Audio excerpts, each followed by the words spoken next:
Baik, kami dari kelompok 8 pada mata kuliah Pendidikan Pancasila kali ini kami akan mempresentasikan tentang bab 5 yang berjudulkan Menjaga Kedaulatan Negara Kesatuan Republik Indonesia. Namun ada beberapa anggota yang akan saya perkenalkan terlebih dahulu. Yang pertama ada Bilal, Dimas, Rizky, Nimal, Adit Aryadi, Ahmad Azwan, Yasir Akmal, Rafael, Artanti, dan Fajar Ayu.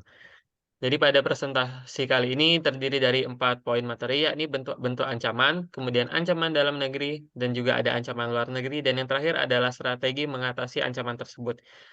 Pada materi pertama akan dibacakan kepada Dimas, dipersilahkan. Baik, terima kasih atas waktunya. Langsung saja ke materi yang pertama, yaitu bentuk ancaman bidang IPOLEK Sosbud Hankam. Ancaman dapat dikonsepsikan sebagai setiap usaha dan kegiatan, baik dari dalam maupun luar negeri, yang dinilai membahayakan kedaulatan negara, keutuhan wilayah negara, dan keselamatan segenap bangsa. Menurut Undang-Undang Nomor 3 Tahun 1982, ancaman mencakup ancaman, tantangan, hambatan, dan gangguan. Next.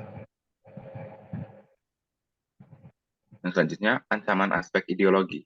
Sejak beberapa tahun belakangan, Indonesia mengalami persoalan ideologi yang cukup besar pengaruhnya terhadap kehidupan nasional, baik persoalan yang berasal dari dalam maupun dari luar.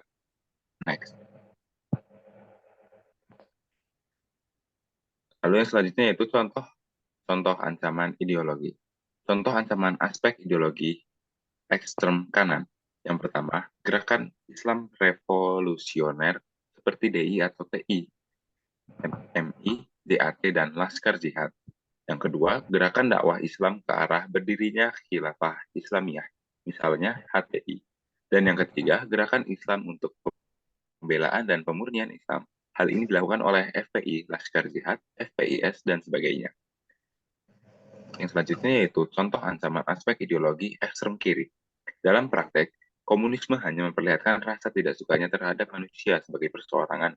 Sebagai suatu sistem ekonomi, komunisme mengatakan bahwa tidak ada masyarakat atau umat manusia yang telah mencapai penyelesaian yang cocok dalam bidang ekonomi.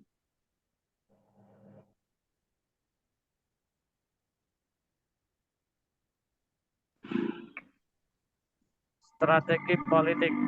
Persoalan lain yang masih sangat dirasakan dalam kehidupan politik di Indonesia adalah tingkat kesadaran politik masyarakat yang masih rendah.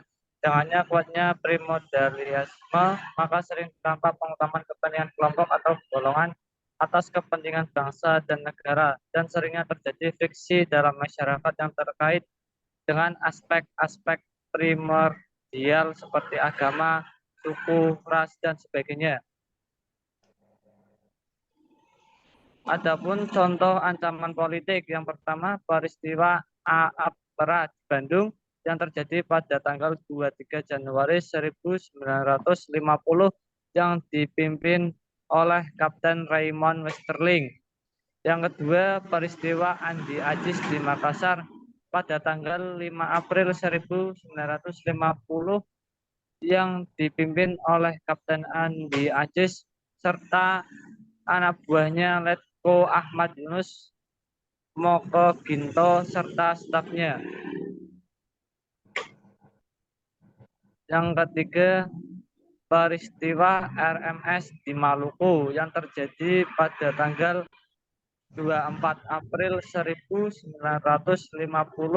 yang dipimpin oleh Dr. Saumakil, mantan Jaksa Agung Negara Indonesia Timur. Yang keempat, peristiwa DI dan atau DII. DII atau TII adalah gerakan suatu kelompok yang ingin mendirikan suatu negara Islam tentang tentara sebagai inti kekuatannya. Yang kelima, peristiwa PRRI dan Permesta di Sumatera dan Sulawesi. Pemberontakan ini murni masalah politik dalam negeri yang nyaris didukung oleh kekuatan luar negeri yang terjadi pada tanggal 15 Januari 1958. Ahmad Hussein sebagai penguasa daerah Sumatera Tengah memproklamasikan berdirinya pemerintahan revolusioner RI yang terlepas dari pusat dan langsung menyusun pemerintahan baru di bawah Safarudin Prawinegara sebagai Perdana Menterinya. Yang keenam, pemilu 1 tahun 1955. Pemilu 1 tahun 1955 diselenggarakan tanggal 29 September 1955 untuk memilih anggota DPR dan tanggal 15 Desember 1955 untuk memilih wakil rakyat yang duduk di Dewan Konstituante. Sementara di kalangan masyarakat berpendapat untuk kembali kepada Undang-Undang Dasar 1945 makin kuat kegagalan konstituante untuk menetapkan UUD serta perdebatan-perdebatan di dalamnya menyebabkan situasi politik di dalam negeri yang telah bergolak karena adanya pemberontakan daerah dan gangguan keamanan semakin gawat.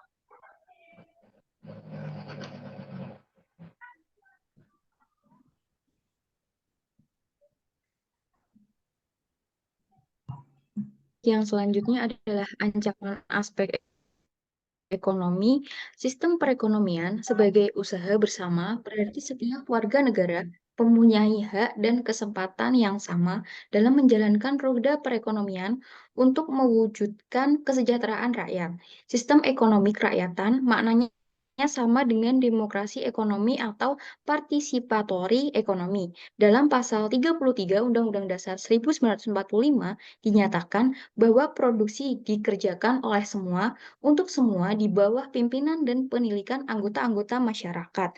Untuk indikator ekonomi nasional yang perlu diperhatikan ini ada 11 poin. Yang pertama, tingkat inflasi dan harga kebutuhan pokok dan BBM itu biaya HPP. Yang kedua, tingkat bunga simpanan dan kredit itu merupakan investasi atau capital budgeting dan ROI. Yang ketiga, defisit atau surplus neraca perdagangan. Yang keempat, anggaran belanja pemerintahan itu besarnya permintaan agregat. Yang kelima, tingkat tabungan perusahaan atau perseorangan.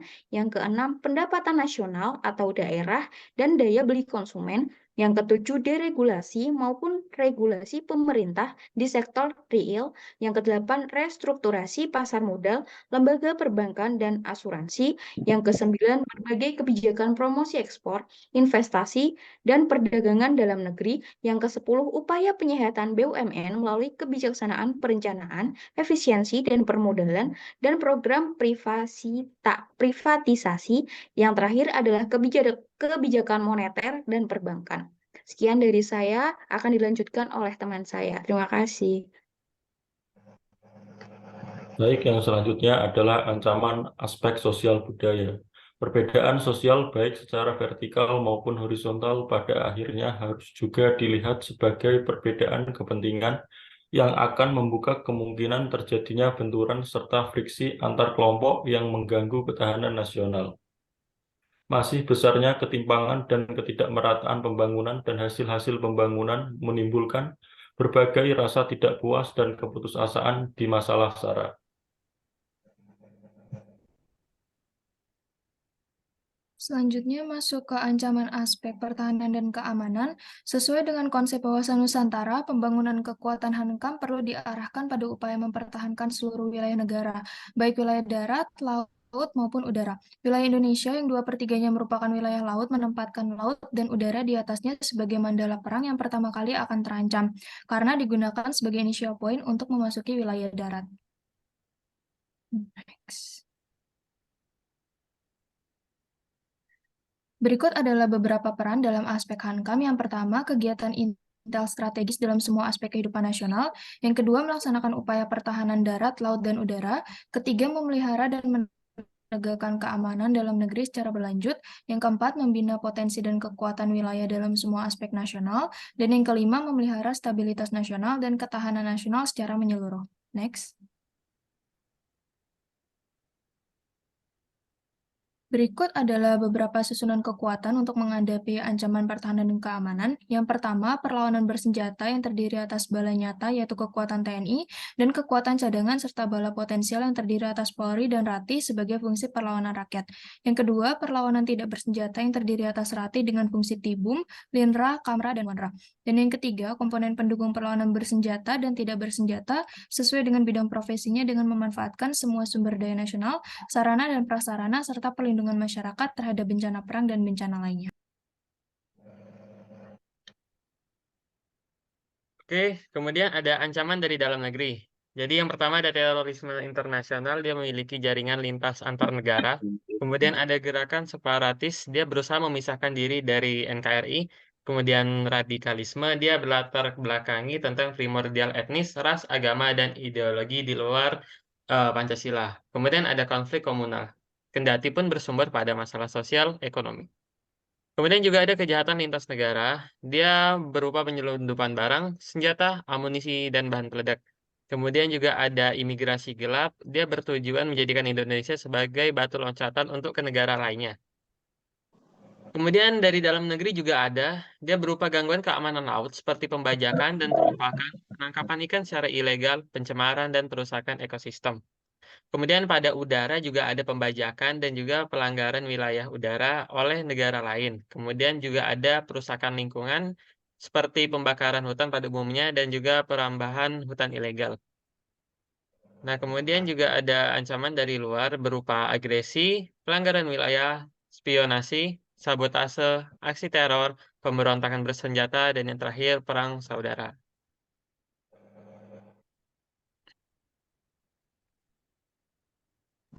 Oke, selanjutnya yaitu nomor 4, ada strategi mengatasi ancaman dalam menjaga kedaulatan. Salah satu tujuan dibentuknya pemerintah negara Indonesia adalah melindungi segenap bangsa Indonesia dan seluruh tumpah darah Indonesia. Atas dasar pemikiran tersebut, pemerintah menyusun dan memperkenalkan sistem pertahanan dan keamanan rakyat semesta Sisan Kamrata. Selama ini pemerintah telah mengeluarkan dana yang cukup besar untuk membangun bidang pertahanan dan keamanan. Next.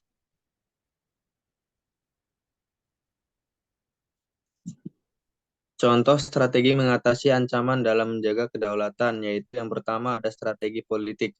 Politik berguna untuk mencapai suatu tujuan dengan menggunakan kekuasaannya yang dapat mengatur output yang berada di tangan pemerintahan kepada input yang terwujud di tangan masyarakat. Kedua hal tersebut mempunyai sifat yang dinamis karena sesuai dengan tingkat kestabilan nasional yang sebagaimana seharusnya diterapkan dalam berbagai macam situasi negeri ini. Keserasian antara output dan input adalah inti dari strategi politik yang diterapkan oleh bangsa Indonesia karena pencerminan dari demokrasi Pancasila yang penyelenggaranya diatur dalam dua hal berikut. Yang pertama, kebebasan individu tidak bersifat mutlak akan tetapi wajib dilaksanakan secara bertanggung jawab dan kebebasan harus melekat pada kepentingan bersama. Yang kedua, ada tidak akan terjadi dominasi mayoritas sebab tidak selaras dengan semangat kekeluargaan yang mengutamakan musyawarah.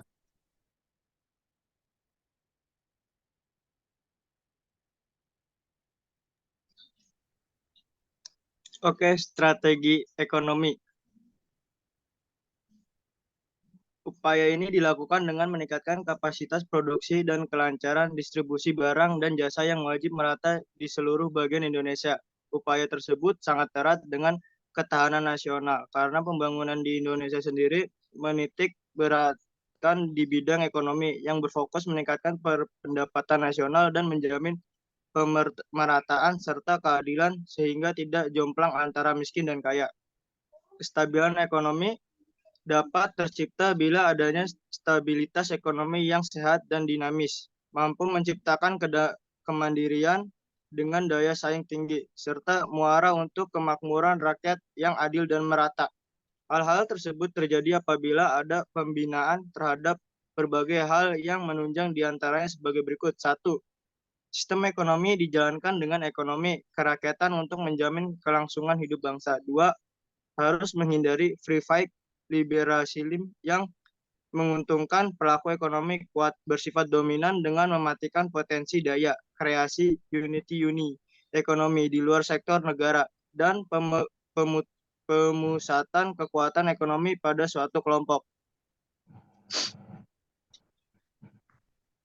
3. Struktur ekonomi dioptimalkan secara seimbang di dalam semua bidang dan saling menguntungkan. 4. Pembangunan ekonomi berasas kekeluargaan yang mendorong masyarakat menjadi aktif dan partner usaha dari pemerintahan, BUMN, koperasi, badan usaha swasta. 4. Pemerataan pembangunan dan hasil-hasil wajib dilakukan melalui keseimbangan dan kelarasan pembangunan antara wilayah dan sektor. 5. Menggunakan sarana iptek dalam menumbuhkan kemampuan bersaing.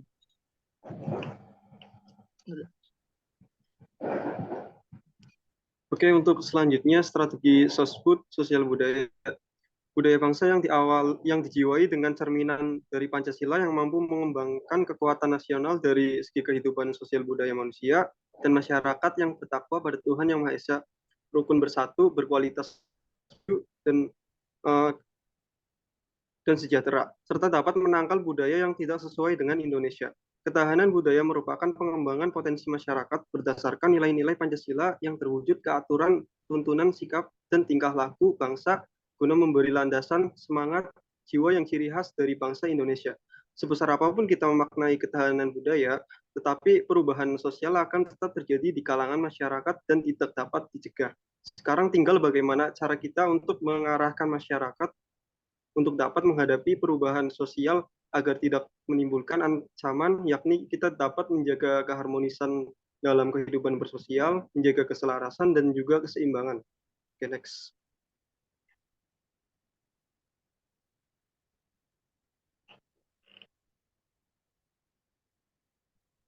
Baik, untuk selanjutnya, strategi Hankam.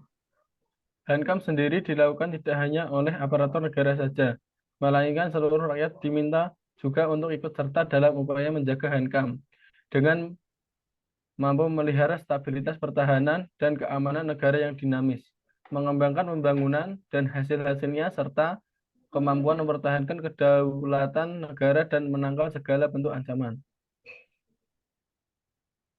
Baik, jadi tadi adalah presentasi dari kelompok 8 mengenai bab 5. Bila ada salah-salah kata, mohon dimaafkan. Terima kasih. Assalamualaikum warahmatullahi wabarakatuh.